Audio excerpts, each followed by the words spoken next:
Nemrod. Une histoire de Sornac. Racontée par Clément Sanso. Épisode 27. Le procès.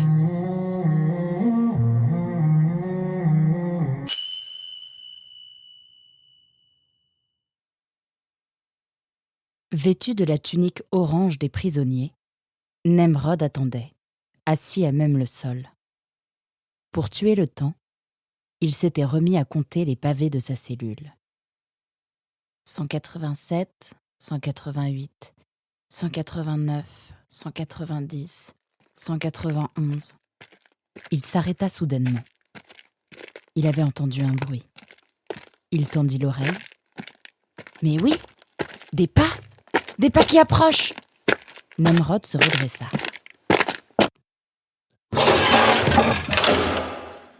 Alors, il paraît qu'on a soif.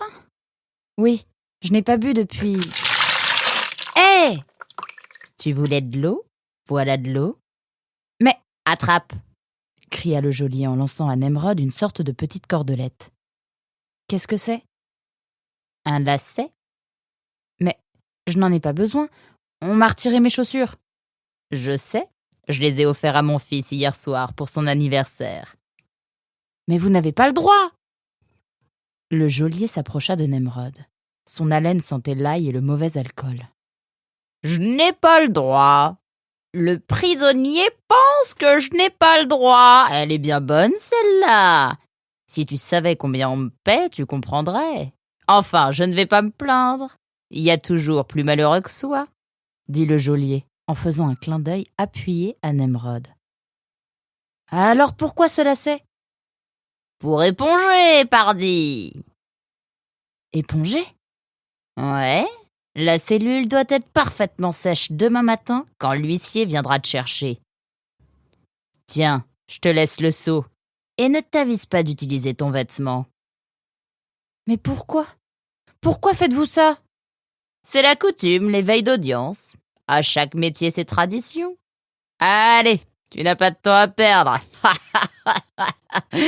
Au boulot.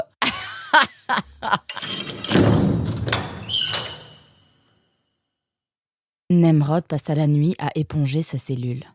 De son lacet, il avait fait une petite boule vaguement absorbante. Au premier rayon du jour, la cellule était sèche, et Nemrod épuisé.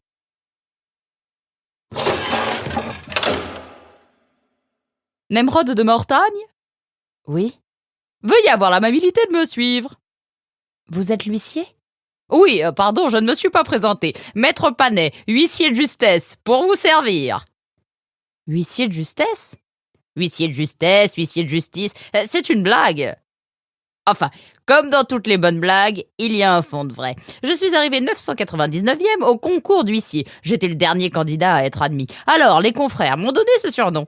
Et ça m'a suivi jusqu'à aujourd'hui. Bon, je ne vais pas vous raconter ma vie. Aujourd'hui, c'est vous la star. Vous êtes prêts? Je suis épuisée. Ah bon, pourquoi? Ah, je sais. JP vous a fait le coup du lacet.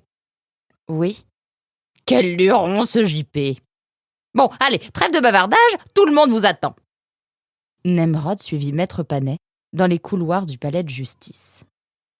L'huissier s'arrêta devant une grande porte en verre fumé et se retourna vers Nemrod.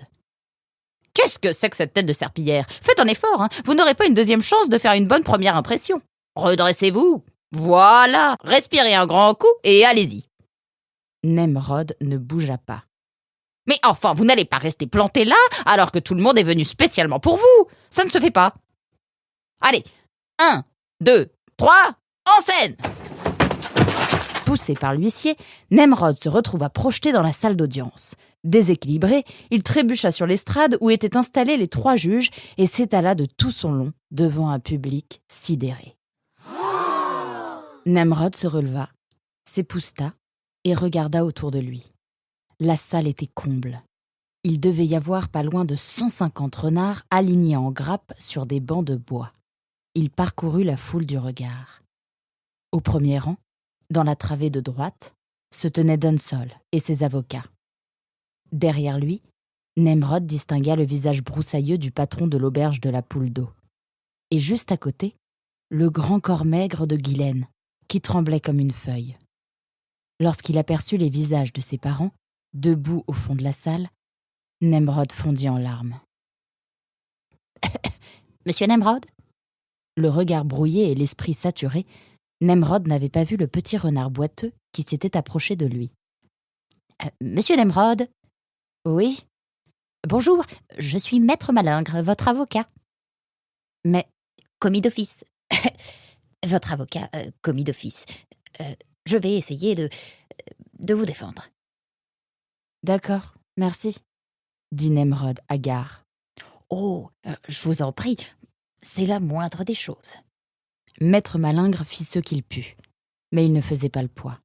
Les avocats de Donsol le pulvérisèrent. Après quelques minutes de délibération, la présidente rendit son verdict. Le citoyen Nemrod, originaire de Mortagne, a été reconnu coupable des crimes suivants. Usurpation d'identité pour avoir publiquement prétendu s'appeler Ulysse, et cela à plusieurs reprises. Subordination de témoins pour les pressions exercées sur une citoyenne vulnérable. Nemrod croisa le regard terrorisé de Ghislaine. La présidente continua. Désertion par procuration pour avoir apporté un soutien matériel et moral à un déserteur notoire. La présidente marqua un temps d'arrêt. Et enfin, le dit citoyen a été jugé coupable de sédition pour avoir, par son action et par ses intentions, mis en danger l'équilibre de notre République. Une clameur d'effroi traversa l'assistance. Tout le monde dans la salle savait ce que signifiait ce verdict. La présidente reprit. En conséquence et en toute logique, le dénommé Nemrod de Mortagne est condamné au bannissement. À partir d'aujourd'hui, le dit Nemrod ne fait plus partie de la très juste et très fraternelle République Orange. Puis, la juge se tourna vers les deux gardes qui se tenaient debout à côté de la porte. Messieurs, vous pouvez raccompagner le prisonnier dans sa cellule. Alors que les gardes venaient de se saisir de Nemrod, un cri terrible déchira la salle d'audience. C'était la maman de Nemrod. « Rendez-moi mes enfants !» Un garde se jeta sur elle pour la faire taire. Le papa s'interposa. 3 autres gardes accoururent. Et on n'entendit plus personne.